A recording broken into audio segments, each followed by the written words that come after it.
This is Paul and Andy's podcast after a bit of a summer break. And what a flipping palaver to get here. I mean, it was easy to get here to your sumptuous studio, but yes, there's nowhere to park. I've had to park on the curb. It's just... And then you haven't got any milk for a cup of tea, so I have to go out the front door. It starts to pour with rain. I'm so sorry. I have to put my hood up like a 6-year-old. So sorry. I go to the co-op. We haven't got any milk. What do you mean you haven't got any milk? No milk? No milk. I haven't had a delivery. Not much call for it around here, sir. Not much call for it. It's the single most popular drink in the whole world. Not round here, sir. Not had a delivery for a few days. Have you got any UHT milk? No, that's all gone as well. Oh. So I've got oaty milk. Oat milk? It's on special. Right. So I feel better about that. That should have been free because they didn't have any normal milk. There you go. Anyway, how are you, dear boy? Well, I'm fine. Look, can I just apologise? Because I've been quite busy today, and I always get milk in if I know that you're coming round, because we don't drink milk in this house because Sally is lactose intolerant. And you're just intolerant. And I got into the habit of drinking black coffee when I was working at the BBC, and I was on earlies because the late team never left us any milk. People used to take it home. I know. Sometimes there would be gallons of it in the fridge, and you'd think, oh, all right for the shift tomorrow. Yeah. Come in, all gone. Yeah. People were taking it. Somebody was pinching it. Why? Why would a BBC employee on 30 grand a year take milk home? I have no idea, but rather than start any wars and send any emails, I just thought, do you know what? It's easier if I just don't drink milk, and then I don't have to worry about it. So I solved my own problem there by finding a solution. But I normally make sure that you've got milk here in the fridge if you're coming around, because I know you like a cup of tea and you like milk in your coffee, and it slipped my mind today, so it's my fault. Oh, goodness sake, you snivelling... I'm not, I'm just saying sorry. Thank you, it's lovely to see you, and I did bring you a cake. It's lovely to see you. Because it's been my birthday, and I thought, rather than you slave over a big cake to make for me, rather than you worry about that, you should be too worried about getting the milk in. Yes, I bought you some chocolate eclairs. Bless you. And I'm going to open the box and stuff one in my face now, because it's that time of the afternoon when you need a bit of a sugar boost, isn't it? I didn't see you on your birthday, but I did send you a little message. You did? How was it? Did you have a nice birthday? Well, you get to our age, you don't really worry about birthdays anymore. Let's remind the listeners that... these look nice. They're extra long. They're king size. Do you remember king size cigarettes? Yes. They were just too long, I thought. Well, smoke half of them then. Yeah, I know, but that was a waste.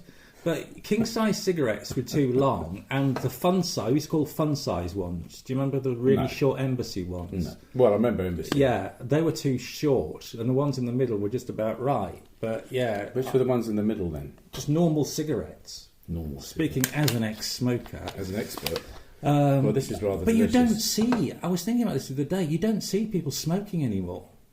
Certainly not normal cigarettes. No, very few people. No, because they can't afford they're them. £10 a packet. No, they're not. More like 20 quid a packet. They are. These are too large. These are they? It says too large. Too large. Too large for a lardy ass. Anyway, I did have a nice birthday, but turning 65. It's not as nice. Did you get bus pass already? It's not as nice as... I mean, it's not nice turning anything over 40, I don't think. No. But 50, you kind of gulp it down, don't you? And then 60, you go, whew, whoa, I got here. That's great. 62, 3, 4... There's a song about being 64. You kind of lap it up and go, okay, when I'm 64, will you still love me? Will I still be able to read see things on the television? Will you still need me? When I'm 64. But 65 is like... It's when old people retired. When we were growing up, our parents retired at 65. Yeah, and do you still get a bus pass at 65? Or they moved that? Bus pass at 60, I'm not sure. Oh, is it? I don't know. I'm not going to be able to talk for the next minute. Okay, I'll just because I'm going to bite into my eclair. Here it goes. Well, congratulations on reaching 65. The good news is, I know you were kind of bemoaning the fact that it feels a bit old. And I don't think it does, but then I am your friend and I am biased. And you're younger. But... Because you're not even 60 yet, are you? No, I'm not. But the good news is you're coming out of the other side of Sniper's Alley, what they call Sniper's Alley. And it exists between the ages of 55 and 68. And this is the age group when if something's going to go badly wrong with you, it will do. It's more likely in that age range, 55 to 68. So I've got another 3 years to worry about them. Yeah, but you're at the right end of it, is what I'm saying. You've done in the middle of it, No, you've done the majority of it. So what might get me? Prostate cancer? Yeah, that sort of thing. Heart attacks? Very nicely, I put this on my Facebook profile, but very nicely I got sent a letter in the post from Cremations R Us. Yes. Or something like that. Cremations Direct, I think. Plan for the future. Something exciting inside, it said on the envelope. I'm like, what could be exciting about my own cremation? Yeah. Oh, thank goodness. I'll tell you what, I booked my cremation. I'm really pleased. I'm not looking forward to it, but at least I paid for the burning. For goodness sake. You're not paying for that, are you? Somebody said there was a hot offer inside, which I thought was quite funny. No. And they also send you Saga Holidays kicked in when we were about 55, something like that. Yeah. But they send you aids for, arthritis and, sanitary pads and things. Yes. For goodness sake, I can do without that. Yeah. Excuse me one moment. I'm just going to say, It's all right. They're good. I think on the direct cremation envelope, they need to put on the front an offer that you'll be dying to order or something like that. I think that would be quite good. I wonder why they don't hire you to write their advertising. I'm available at good rates and bad ones as well. That's dead in the water, that slogan. But talking of birthdays, I had a very proud moment on last week. I think it was Wednesday. Yeah, it was Wednesday last week. The lady that listened to our podcast, who came along to AA as a result of it, our AA meeting, I gave her a 1-year sobriety chip. Oh, wow. 1 year she's been clean. Yeah. That's amazing. And isn't that wonderful? Can we take some credit in that? No, it's all her own work. I mean, the only credit that we can take is that she listened to the podcast and thought, maybe I could go to my local meeting. Wow. And little did she know that I was at the local meeting. So we had a nice chat when she arrived, and I told you about it on the podcast. But I don't think we can claim any credit. No, we were the conduit. But yeah, just a sort of for those that haven't been with us from the beginning. Yeah. Can I have a bit? We were going to knock. We were going to knock on the head doing podcasts on episode 4. But we had recorded episode 4, which was about me being bipolar and you being a recovering alcoholic. Yeah. And it was a fairly heavy-duty one, very confessional. Mm-hmm. And we're going to knock it on the head. And then, lo and behold, you go to your AA meeting and this lady walks in and we went, okay, let's keep doing it then. And I think this is episode 31. Is it really? So we've had our Pearl anniversary. Oh, right. And we didn't get a card. We're still gathering. I didn't get a birthday card or a cake. I bought my own cake.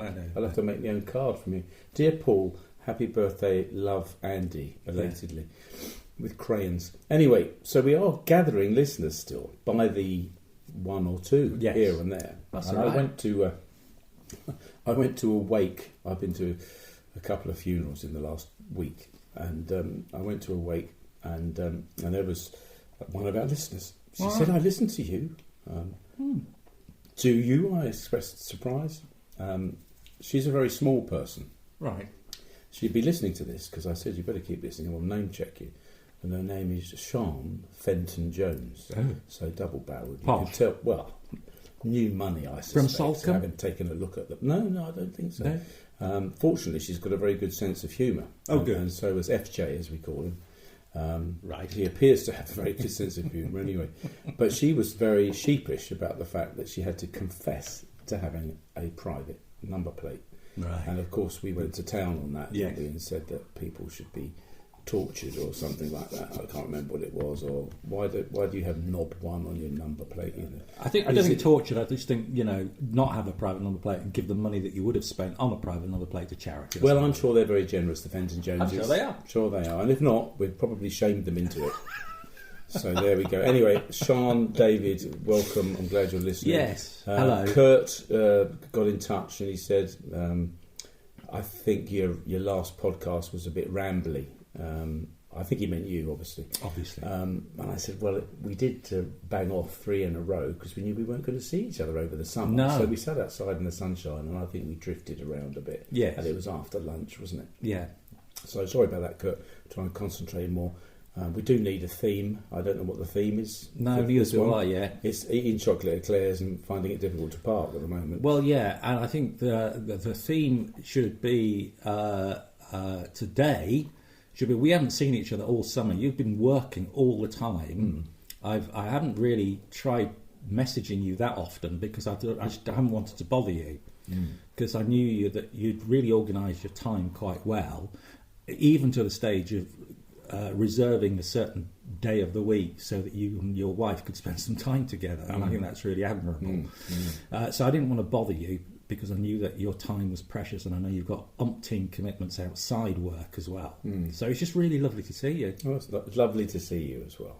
I really mean that. Well, I mean it. Yeah. Because actually, once you absent yourself from an arena of some sort, be it doing podcasts with a favourite friend, or even if you absent yourself from work for a while, it's lovely to go back to work. Yeah. Mostly. And my jobs, I have to say, are just a huge, huge delight. I mean, I look forward to going to work. Although up at the farm, Pennywell Farm, it was hard, and my feet are killing me. I mean, I know that sounds crazy, but I've got plantar faciitis in my right foot. My knees are not right. It's because I've been standing up. Having sat down for 9 years at the BBC, mostly, I'm now standing up. And I stood up for 2 months. One extreme to the other. 20,000 steps a day. It was like nonsense, really. I can't imagine that. But I feel good. I feel happy.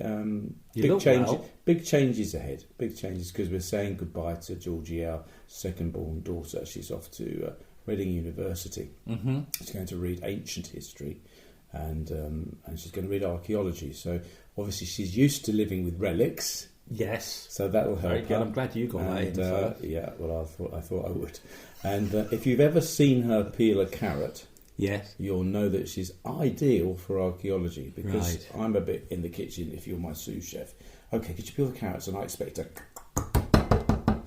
cut tops and tails, bosh, here we go. She holds it up in front of her and she's like she's dusting off a piece of Roman jewellery that she's just discovered. Yes. So it takes her ages. So I think she'll be, slow and steady saves the day. Methodical. There's nothing wrong with that. And in this day and age, everything's in a rush. Everybody's in a rush.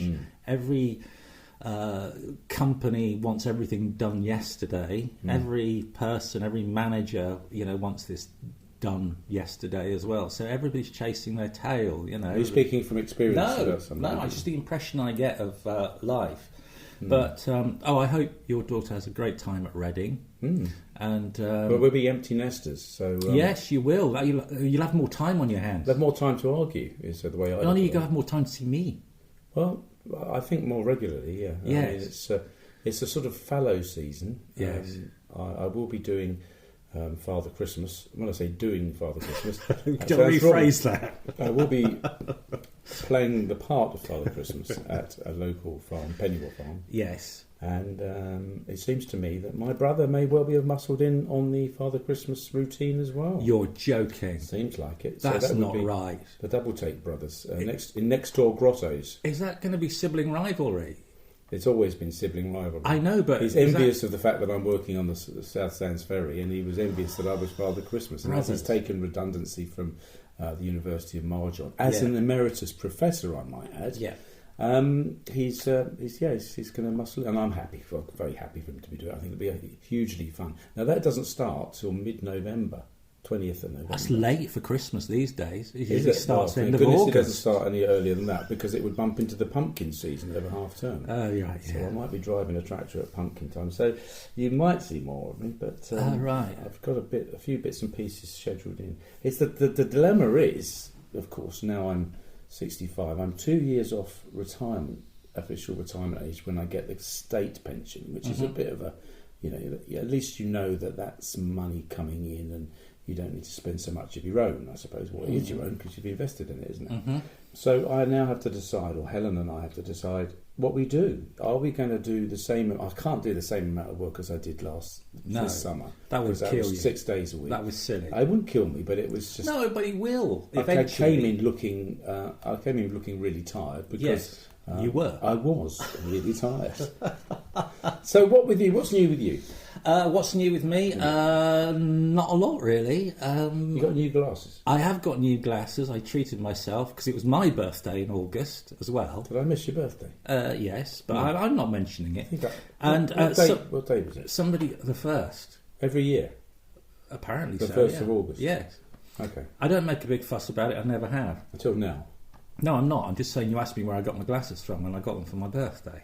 That's not a very nice present, is it? Well, it's a surgical necessity, isn't it? It's a practical present. I don't need anything. And they're rimless ones. Yes. I shall paint a picture. They are as if they've been cut out of a piece of plastic. You can't see any rim around them at all. You can just see his owl-like eyes gazing at you. Yes. Yes. So that was nice, and I don't really celebrate birthdays. I never have. But... I did something because I've always felt like a bit of a fraud about birthdays. Have I explained this to you in the past? Probably. I'm not. My philosophy about birthdays is that people get gifts and cards for being born. Well, I didn't have anything to do with that. It was my parents who... Well, I think you played your part, didn't you? I turned up, but I didn't do anything. Well, you made your way down the tunnel. I didn't. I had no idea what I was doing. That was nature doing that, right? So I would just turned up. And so randomly turning up on a certain day, I get cards and presents for the rest of my life. Now, I think that's wrong, because that is not about achievement. Yeah, but you don't like holidays, Christmas... Well, but I tell you what I do find is that my AA birthday, my sobriety day, I think that is more important, because that is something that I and the people around me have achieved together. So I feel that is... And you have, and it is is worth celebrating. Well, I think so. Let's have a drink. More so than my birthday. So on my birthday this year, yes, I got cards from my family and friends, or some of them, and got some money from my parents, from an uncle. Oh, I see. and various bits, because they never know what to buy me, because they say, "What do you want for your birthday?" And I always say nothing, because I don't need anything. So they sent me some money, so I thought, well, I'll buy myself some glasses, and then every time I look through them, I could think of them. You see. Because then I think, Mom, my parents bought me these glasses. That's fine. So instead of doing all the normal birthday stuff, I sent my mum a massive bouquet of flowers and said, "Dear Mum, I know it's my birthday, but you did all the hard work. You carried me for 9 months and went through agony at the birth, apparently, and you've looked out for me ever since." Oh, that's really touching.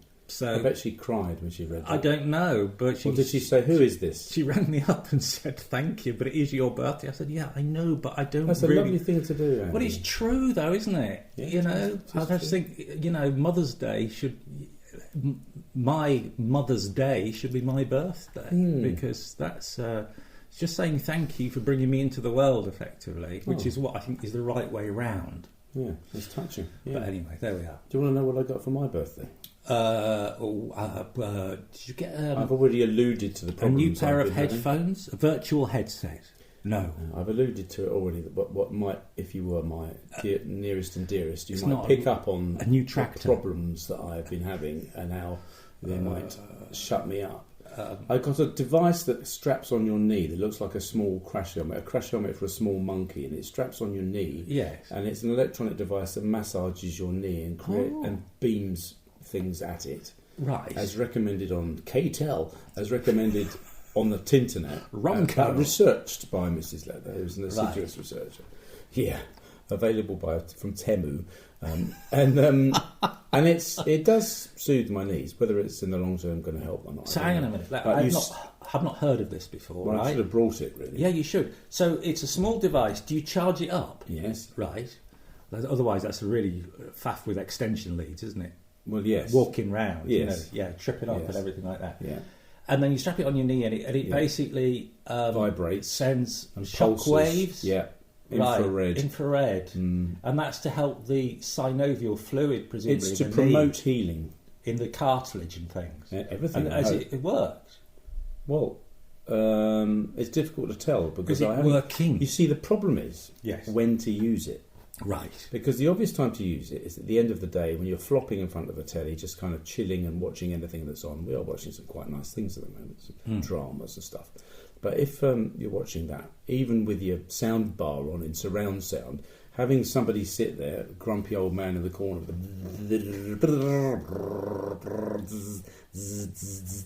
it's not necessarily conducive to enjoying the film. So Helen's been very patient. I have strapped it on when I've been watching the film, and that's when I use it. But I need to use it more extensively. But when you're walking around. Can you do that? No. You have to use it a slightly cocked knee. And it does look like a very small crash helmet, full face crash helmet, and it's got little controls on it. Added to which, I also got something more rudimentary for my plantar fasciitis, which is my painful. If you've never had it, don't get it. It's called postman's disease or policeman's disease from standing up on hard surfaces for a long time. It's the tendons and the sinews and the tissues underneath the ball of your foot. And it feels like somebody's hammered it with a hammer. Painful. It is painful. So sometimes people suggest using a tennis ball and rocking your foot around on it to sort of loosen it up. But also available from Ronco or Wolves, Helen managed to get hold of this thing that rocks. It's like a little seesaw. Right. So you put your foot on it, no batteries required, and you rock it backwards and forwards, which kind of straightens it. There's lots of exercises you can do. If you've got problems with joints and stuff, aren't there? You can stretch. My hamstrings are very tight. Right. I'll play it in a minute. It's a G. And the back of my legs, my muscles are very tight. So anything I can do I'll sometimes stop midway up the stairs and just hang off one of the treads just to get that stretch. You know. So your wife, for your birthday, has basically bought you a play gym, effectively.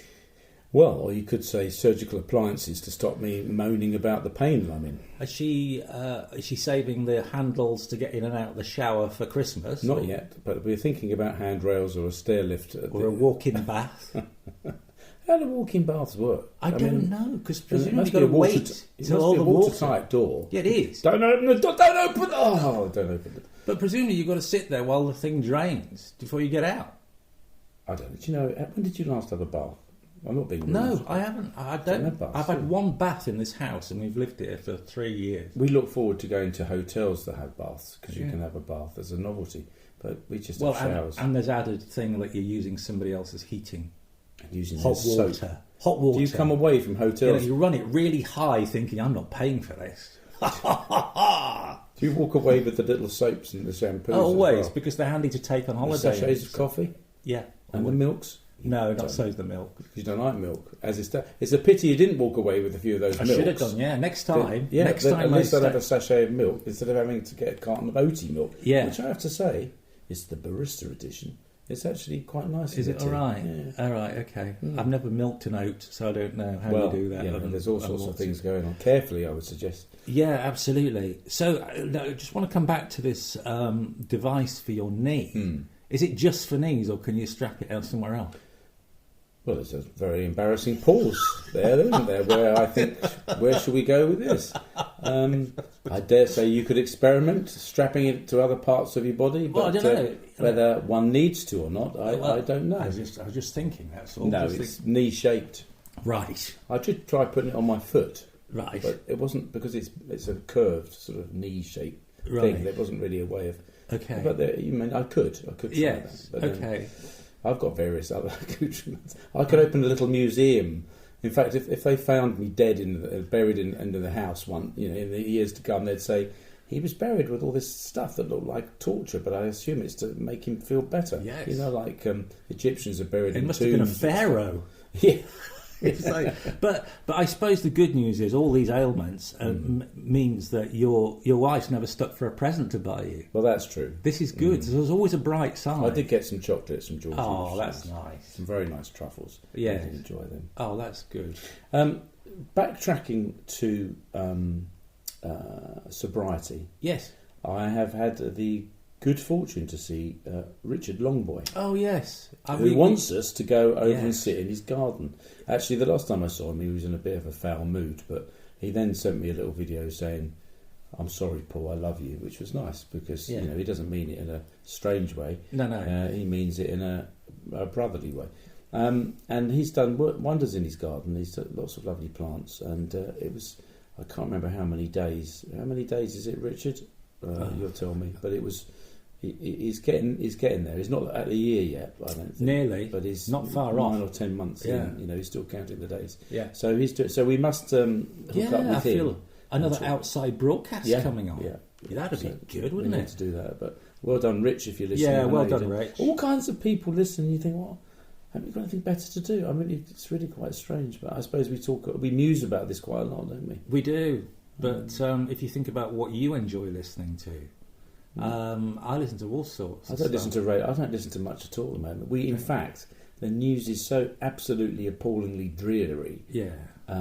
Whether it's reform or Palestine or Israel or people resigning and people not paying stamp duty I just don't want to know. It's divisive. Why would you put? It is divisive. It is divisive. It's the most divisive programme on the TV at the moment. You watch the news and then. That if you have a group of you who are watching the same programme, you're going to end up arguing about issues or whatever, because everybody's got their own point of view. But see, discussing is all right, isn't it? Yeah, it is. Although we have touched on this in a past podcast, people have lost the ability to argue properly. They just argue with people that. Till they're blue in the face because they're not agreeing with them. Why have they lost the ability to argue properly? I don't know. And what is arguing properly? Well, debating. So you have two different points of view that can live alongside each other and both be right.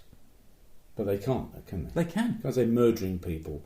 It's not murdering people, but then you think, well, as the old phrase goes, one man's terrorist is another man's freedom fighter, for example. So there are two ways of looking at the same thing, always. Yeah. And different points of view can exist, and people believe in different things, and that's absolutely fine. So if you do have a live and let live attitude towards people, generally you're accepting of whatever it is they believe in and for whatever reason. Whether it's right in your mind or wrong, then we're into the law. If it's right in the eyes of the law or wrong in the eyes of the law, that's another thing altogether. But whether it's some sort of affectation or whether it's a religion or whatever, we can all exist together. We have lost the ability to disagree well. Yes. But I don't understand why that is. I don't know. Is it that social media has made us so polemic that we have to take one side or the other and we can't go, we might be right? Yeah, absolutely. We've lost that ability to say, look, I can hear what you're saying, but I don't agree, and leave it at that. How do we get back to that? I don't know. I guess you start off with educating our children. Back in the day, there used to be debating societies at schools where, until recently, I don't think they have them anymore, and it's a great shame because, that's where you learnt to come up with your argument, put it to an audience, and be asked questions about it, and then hear a differing point of view, and then they'd be asked questions about it, and then you try and question the other person. You persuade the other person to your point of view, but not necessarily persuade them, but point out to them your point of view, but in a civil way, without shouting at them, just because they're not agreeing with you. Do you remember balloon debates? Yes. Do you remember those? Mm-hmm. So, as I recall, a balloon debate was a confection of getting people to discuss things. So you're all in this hot air balloon. Yeah. And it's going down, and you've got to get people out of the basket, I suppose. And so you make your point, and then people who are watching would vote you out of the balloon. Yeah, it's quite cruel, really. Well, no, it's a good way of saying, right, who's expendable, who's not, or what we're going to need, and all that sort of stuff. Yeah, I mean, social media, we've said before, and it's a popular argument, isn't it? Has destroyed proper reasoning.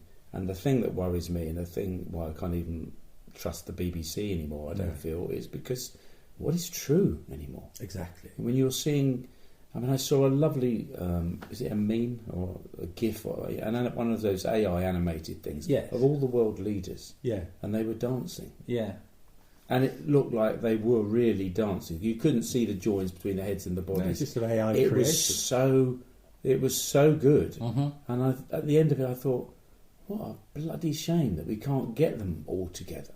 Yeah. Dancing. Because if we did, we wouldn't be at war with them all. We wouldn't have differences of opinion. And I think we're on that. If you look at social media and innovation as a big, big circle, and we've come to about, if we're going clockwise and we started at 12, we're at about 9 at the moment, because there's about to be, I think, a massive backlash towards, it's already happening, towards social media and AI, and people are going backlash away from social media. Yes. And people are going to start thinking, no, I want real things, so I'm going to read a book, for example, a real physical book. I'd love to think you were right. But I can just see it happening, that physical things, you know, the fact that if people can't touch them, they don't believe it. You know, if they can't see it for themselves. I would really like to think you so were would right. I mean, not, but that's the optimist. Not in our house. That's the optimist in me. We're glued to our phones all the time, and we're getting all kinds of stuff, and some of it is wholesome and funny and silly, and some of it is downright horrible and vile and disgusting. Yeah. And I think it's when people, you talk to people and you hear their narrative and you think, well, that's not your narrative. You read the Daily Mail. Where you're getting your information from one very right-wing or even left-wing source. You're not getting a balanced view. Yeah. And I hope, as you know, ex-BBC employees, I'm sure you feel the same. I just hope that the BBC can retain its integrity and its credibility. But to me, it seems like everything's slipping. Well, we were lucky back in the day because we used to work in a newsroom and we got every single daily newspaper, and so you would read quite a variety of different. And I still do it now. All right wing? No. With websites, I still, if I'm checking out the news in the morning, I read the Telegraph, the Guardian, the Daily Mail, and the local papers, just to see what they're all leading on, just to see what take they've got on the story. And we were always trained to do that. We were always taught to do that as journalists, saying don't read one newspaper, read a variety of them, and just have a look and see what their treatment of a story is. Well, if you'd have read the Peveril Indicator, you would have realised that, in fact, there was... the Chronicle, the Peveril Chronicle would have said, milk shortage at Co-op, stop press. Well, it always happens. Last time you were here, there was an armed hold-up at the Co-op. There were police taped off, do you remember? Yeah, I do. So, and they never caught you, did they? No. Fingerprints all over the fish fingers, and they never caught you. I think it's you. I think you're an omen, and you arrive, and something bad happens at the Co-op. Well, thanks. No, it's all right.